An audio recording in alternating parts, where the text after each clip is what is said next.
हरे कृष्णा। जब जीवन में अंधकार बढ़ने लगता है तब अमावस्या का व्रत हमें प्रकाश की ओर ले जाने का मार्ग दिखाता है। आज की यह पावन कथा सुनकर आपके सभी दुख दूर होंगे और पुण्य की प्राप्ति होगी। पौराणिक कथा के अनुसार एक राज्य में एक गरीब ब्राह्मण रहता था।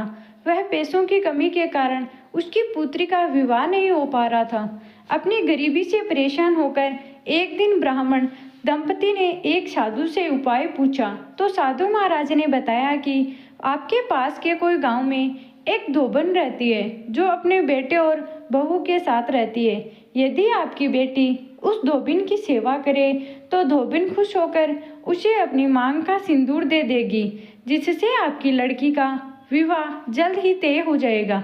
यह सुनकर कन्या धोबिन के घर जाकर सारा काम करने लगी और वह सवेरे जल्दी उठती और धोबिन के घर जाती और धोबिन के उठने से पहले ही उसके घर का सारा काम समाप्त करके वापस अपने घर की ओर आ जाती।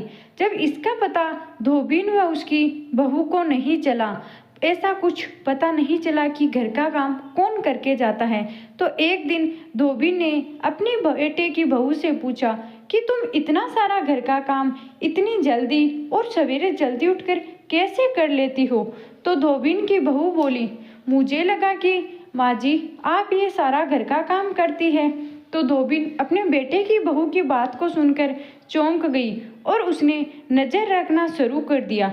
धोबिन ने जब सुबह जल्दी उठकर देखा तो एक कन्या धोबिन के घर चुपचाप आई और उसके घर का सारा काम कर रही है। कई दिनों तक ऐसा ही चलता रहा और धोबिन देखती ही रही। एक दिन धोबिन ने कन्या से पूछा, हे कन्या, तुम मेरे घर का सारा काम क्यों कर रही हो। तो कन्या ने साधु द्वारा कही गई बात धोबिन को बता दी। उसकी बात सुनकर धोबिन ने अपनी मांग का सिंदूर उस कन्या को दे दिया और कन्या उसके घर से निकल पड़ी और एक पीपल के पेड़ के पास पहुंचकर 108 ईंटों के टुकड़े लिए और उन टुकड़ों को 108 बार परिक्रमा करके एक एक बार फेंकने लगी। कन्या ने ऐसा करने से धोबिन का पति जीवित हो गया। पीपल के पेड़ की परिक्रमा के कारण कन्या को शुभ फल की प्राप्ति हुई।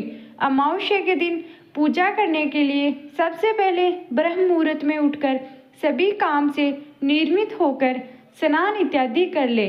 इस दिन गंगा स्नान जरूर करें। यदि आप नदी में स्नान नहीं कर सकते हैं तो सवेरे जल्दी उठकर घर में ही स्नान करें और नहाने के पानी में थोड़ा सा गंगा जल डालकर स्नान कर ले। इसके बाद सूर्य भगवान को अर्घ्य दे। इस दिन भगवान शिव और माता पार्वती की पूजा करने से विशेष कृपा होती है। अमावस्या के दिन अपनी योग्यता के अनुसार दान और पुण्य जरूर करना चाहिए। इससे हर मनोकामनाएं पूरी होती है तथा पितरों को भी शांति के लिए तर्पण श्राद्ध आदि करना चाहिए।